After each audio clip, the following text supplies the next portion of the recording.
नमस्कार सभी छात्रों का मैं रामानंद शर्मा रामानंद क्लासेज में स्वागत करता हूं। और कल हम थ्योरी में ट्रांसफार्मर के प्रकार और फेज डिफरेंस हमने देखा। तो कल मैंने एक क्वेश्चन किया था और उस क्वेश्चन का जवाब अभी तक मेरे पास कोई कमेंट्स में नहीं आया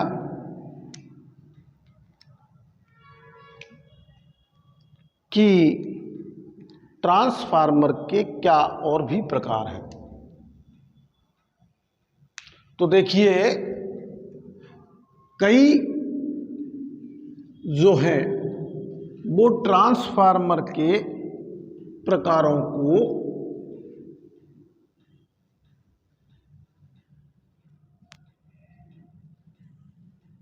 कुछ सीमा तक सीमित कर देते हैं,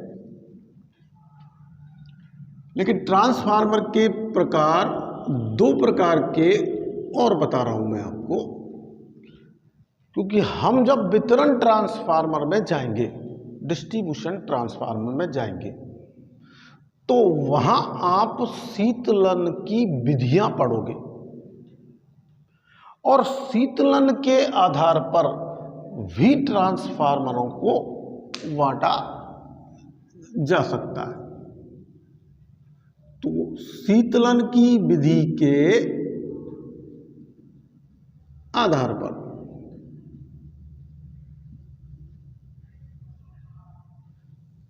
कूलिंग के मेथड के बेस पर, अब देखिए, पहली जो कूलिंग की विधि होती है वो वायु विधि होती है, एयर मेथड। तो उसके आधार पर भी वायु विधि शीतलन ट्रांसफार्मर। दूसरा, आप वायु झोंका शीतलन विधि का नाम पढ़ते हैं।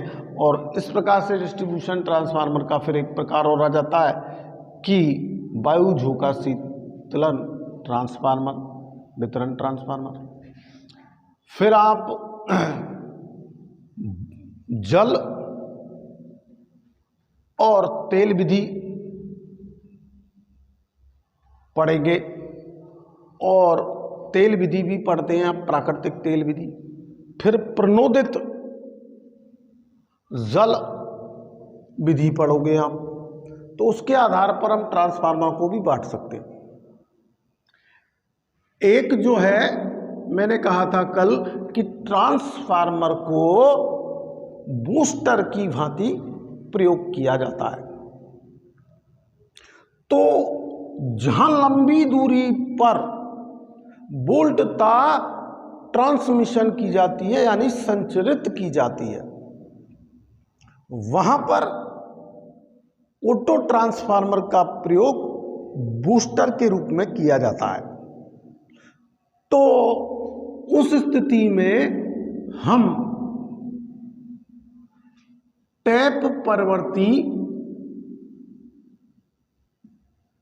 ट्रांसफार्मर देखेंगे। अब ये भी दो प्रकार के होते हैं, एक ऑफलोड शून्य भार टैप परवर्ती ट्रांसफार्मर, और दूसरा सहलोड यानी ऑन लोड टैप परवर्ती ट्रांसफार्मर। तो वो शीतलन की विधि के आधार पर भले ही आप ध्यान नहीं दें, लेकिन ये टैप परवर्ती ट्रांसफार्मर जो है, जो दो प्रकार के मैं आपको बता रहा हूं, एक है शून्य भार टैप परवर्ती ट्रांसफार्मर, और दूसरा है सहभार टैप परवर्ती। तो इसे तो ऑफलोड ट्रांसफार्मर और इसे ऑन लोड ट्रांसफार्मर कहेंगे। On load transformer. तो अब आपको दो और प्रकार भी मिले,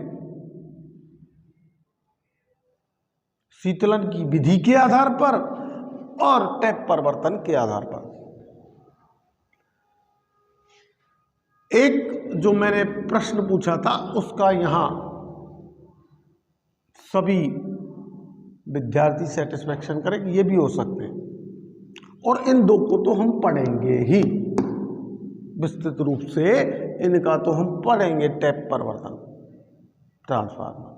तो हर एक ट्रांसफार्मर जो मैंने बताया वो एक एक करके पढ़ाया जाएगा। तो आपने देखा कि ट्रांसफार्मर केवल डिस्ट्रीब्यूशन ट्रांसफार्मर पढ़ लेना ही ट्रांसफार्मर का सॉल्यूशन नहीं है। तो आगे चलते हैं और ट्रांसफार्मर के आगे की बात करते हैं। उससे पहले यह है कि सभी स्टूडेंट जो नए जुड़ रहे हैं इस वीडियो में, वो ट्रांसफार्मर की पहली वीडियो देखें, लाइक करें, सब्सक्राइब करें और कमेंट्स करें। अब देखिए, मैं आगे जो आपको लेके चल रहा हूं वो ट्रांसफार्मर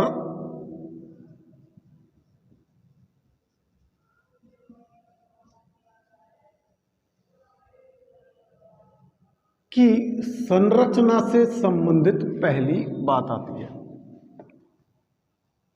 तो कल हमने एक फिगर देखा था जिसमें मैंने दो कुंडलन वाला ट्रांसफार्मर का डायग्राम बनाया था और वहां आपको कोणीय विस्थापन बताया था, फेज डिफ्लेक्शन बताया था, फेज डिफरेंस बताया था। अब देखिए, यहां कल मैंने एक हल्की सी बात की थी कि संरचना के आधार पर क्रोड जो हैं, इन क्रोडों को जमाया जाता है। तो अब जमाने के आपने निम्न कक्षाओं में तो एल आकृति की पत्तियां या पटलन सुनी होंगी। अब यहां एक शब्द आ रहा है पटलन।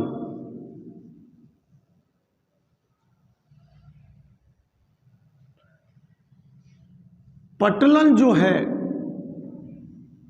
वो कम मोटाई की पत्तियां होती हैं जिन्हें एक विशेष प्रक्रम द्वारा निर्मित किया जाता है, जिसकी आज हम खुलकर के चर्चा कर रहे हैं कि ट्रांसफार्मर की कोर या पटलन जो है वो किसकी बनाई जाती है। तो ट्रांसफार्मर की ये जो कोर है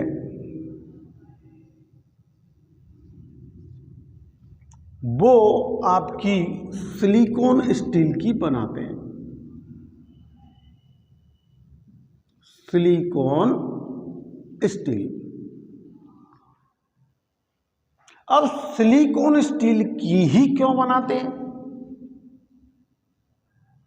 तो सिलिकॉन की उपस्थिति, पहली तो बात यह है कि सिलिकॉन की क्यों बनाते हैं। सिलिकॉन स्टील से हमारे शून्य भार क्षति, जिसका पहला घटक है हिस्टेरेसिस क्षति, शैथिल्य क्षति, हिस्टेरेसिस लॉस, जो केवल शून्य भार पर होती है और जिसका कारण होता है चुंबकन धारा, जो किसके कारण होती है? चुंबकन धारा के। धारा का एक घटक मैंने अभी आपको बताया, चुंबकन धारा,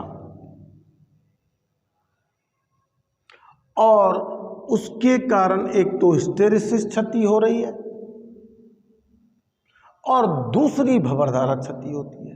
तो हिस्टैरिसीस क्षति से बचने के लिए सिलिकॉन स्टील का प्रयोग किया जाता है। यह केवल निम्न आवृत्ति वाले ट्रांसफार्मरों में ही सिलिकॉन स्टील का प्रयोग करेंगे।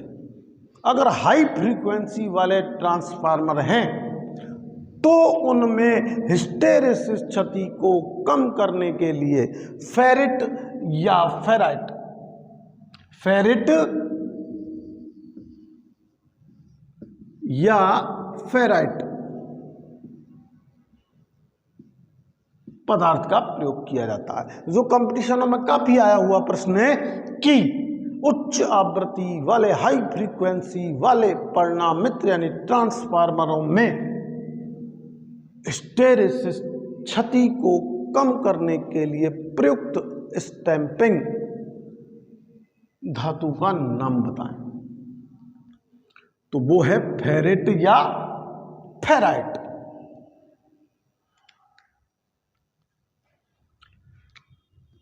फेरिट या फेराइट। अब देखिए, सिलिकॉन स्टील और फेरिट ये कौन से हिस्टैरिसीस क्षति को कम करने के लिए प्रयुक्त किए गए। अब शून्य भार की पर एक और क्षति होती है, वो मैंने आपको एडी करंट बताया, यानी भंवर धारा क्षति। ये क्षति भी चुंबकन धारा के कारण होती है। तो शून्य भार क्षतियां कौन सी धारा के कारण होती है? चुंबकन धारा, मैग्नेटिक करंट।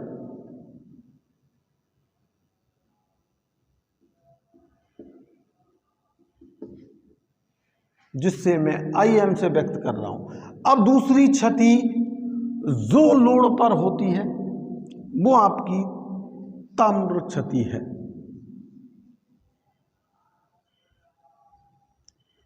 ये किस धारा के कारण होती है? तो जिससे हम पूर्ण भार क्षति कहेंगे, फुल लोड लॉसेज कहेंगे।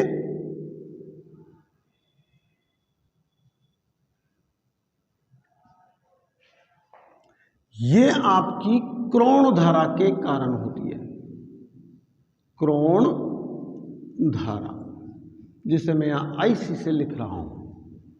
अब वापस आप उस चित्र पर, फिगर पर देखें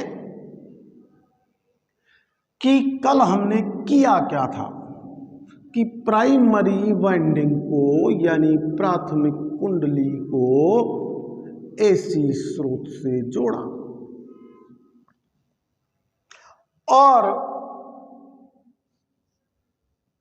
ट्रांसफार्मर की आदर्श स्थिति देखी। अब देखिए कि शून्य भार पर जो करंट जाएगी वो शून्य भार धारा कहलाएगी। तो वो शून्य भार धारा जब यहां तो शून्य भार क्षति उसके आपने दो घटक देखे और उसका कारण चुंबकन धारा देखा और पूर्ण भार क्षति का कारण हमने क्रोण धारा देखा। अब जैसे ही आपकी जो ट्रांसफार्मर को आपने सप्लाई से जोड़ा है वहां पर आपकी शून्य भार धारा किसी ना किसी कला कोण पर चल रही होगी। माना कि हम फाई कला कोण पर चल रही है। अब जैसे ही ये प्रवेश करेगी तो इसके दो घटक होंगे, एक क्षैतिज घटक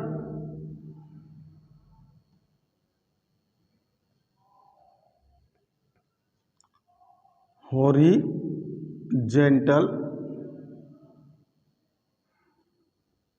कंपोनेंट, दूसरा ऊर्ध्वाधर घटक, ऊर्ध्वाधर घटक वर्टिकल कंपोनेंट,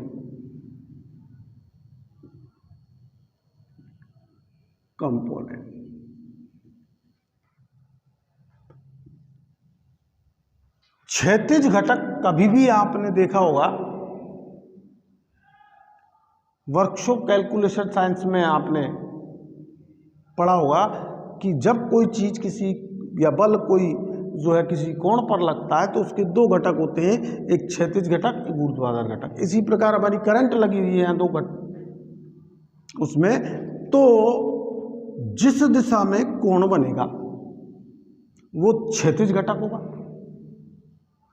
और ये हमारे जिसके कारण कोण में जो फ्लक्स उत्पन्न हो रहा है,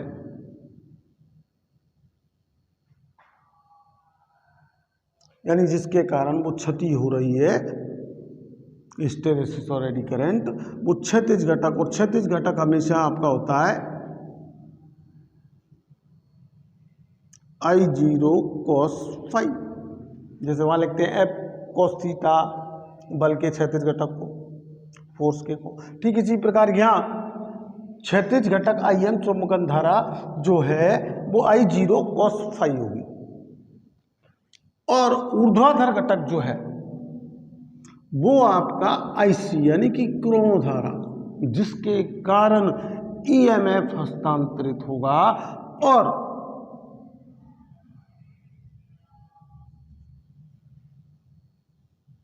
I0 sin फाई। तो चुंबकन धारा ही EMF हस्तांतरण के लिए उत्तरदायी होती है, और लोड से जब ट्रांसफार्मर को जोड़ा जाता है तो उस स्थिति में आपके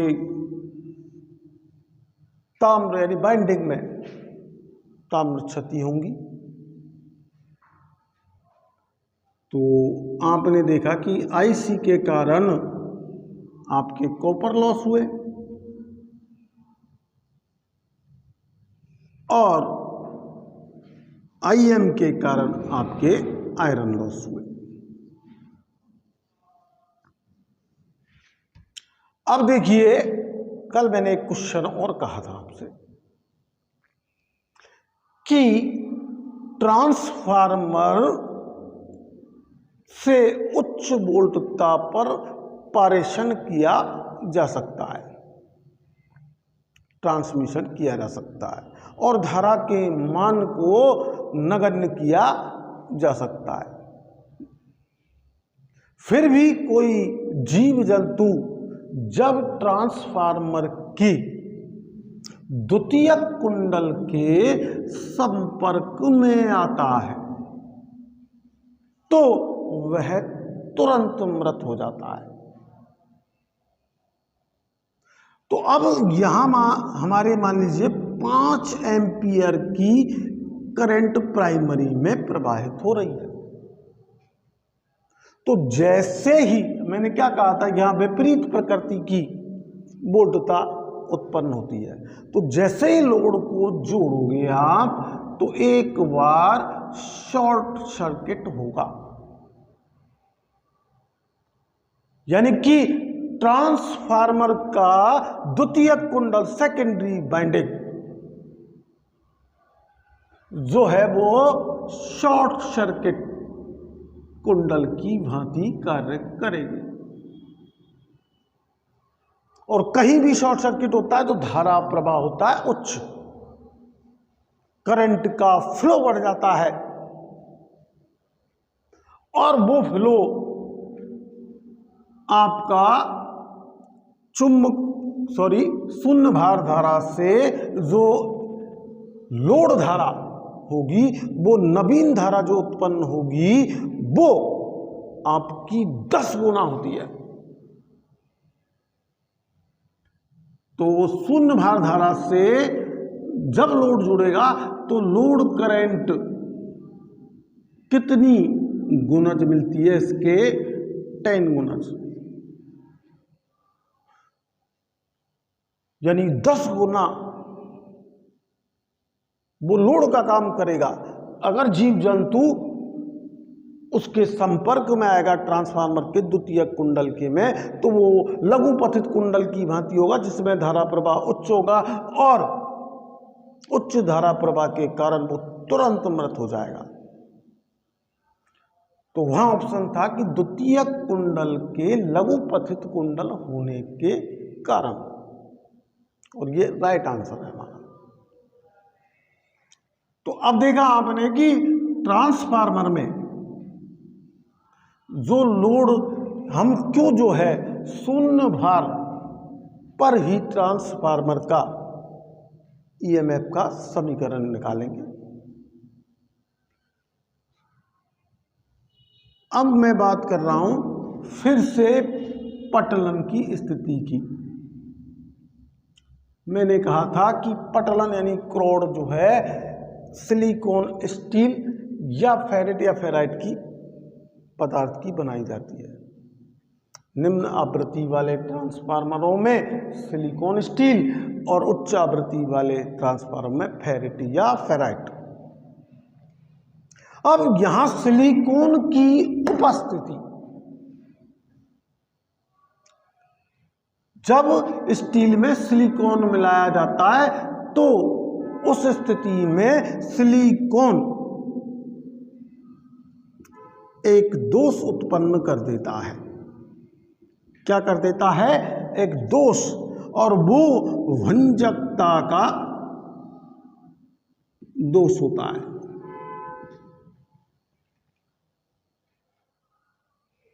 भंजकता के दोष के कारण उसमें टूट करके बिखरने का गुण आ जाता है।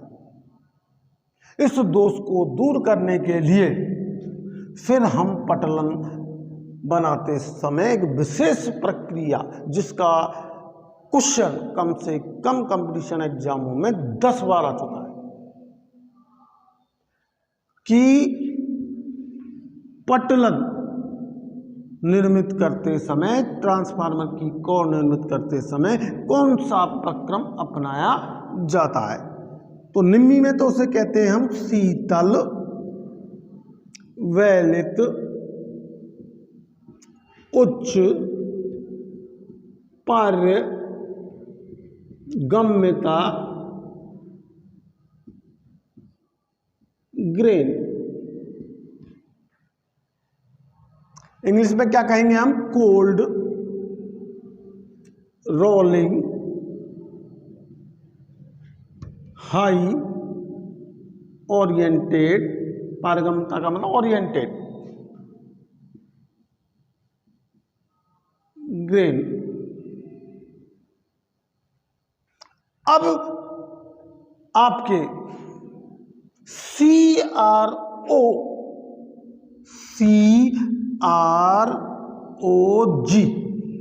इसकी फुल फॉर्म पूछी गई कंपटीशन में।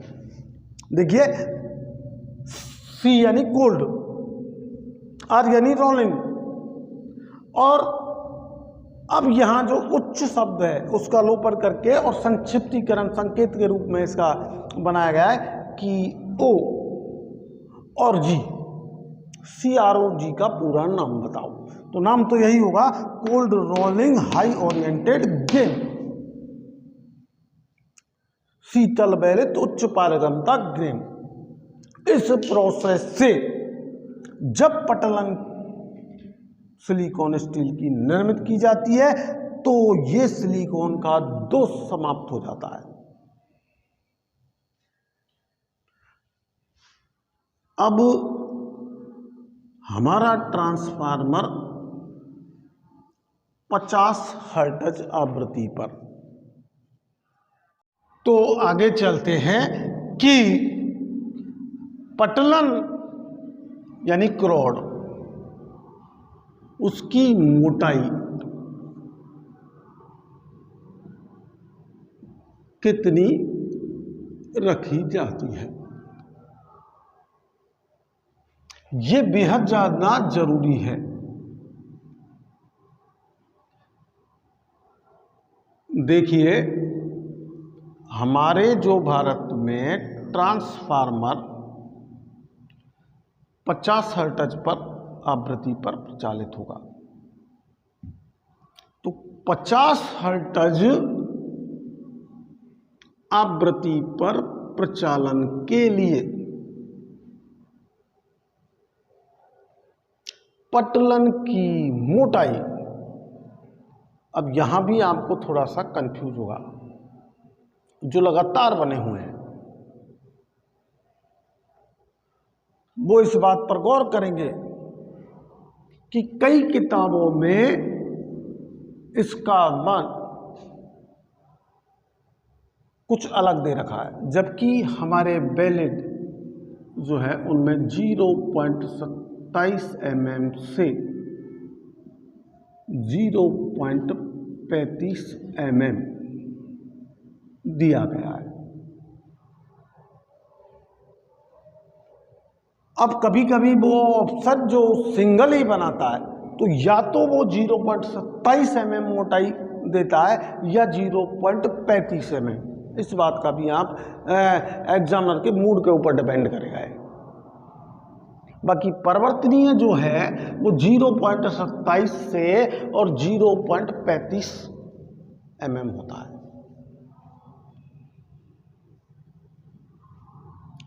अब आप देखेंगे कि ट्रांसफार्मर का सबसे महत्वपूर्ण जो चरण है वो है कि ट्रांसफार्मर में जो प्राथमिक कुंडली है या द्वितीयक कुंडली है उसमें उत्पन्न ईएमएफ की गणना करने का फार्मूला क्या है। तो कल हम इसे प्रूव करेंगे और ट्रांसफार्मर रेशो निकालेंगे। तो लगातार बने रहें और अपने कॉन्सेप्ट क्लियर करते जाएं और कमेंट्स में बताएं कि आप जो है अब ट्रांसफार्मर में बेसिक रूप से कैसा महसूस कर रहे हैं, यानी अब आप कितने जो बेसिक कॉन्सेप्ट के सब क्वेश्चंस हैं वो कितने सॉल्व कर सकते हैं किसी भी गाइड में। ये जरूर देखें और सब्सक्राइब करें, लाइक करें और शेयर करें और बेल आइकन पर बटन दबाएं। कल हम देखेंगे ट्रांसफार्मर के समीकरण और ट्रांसफार्मर अनुपात और उससे संबंधित जुड़े हुए कुछ न्यूमेरिकल्स। धन्यवाद।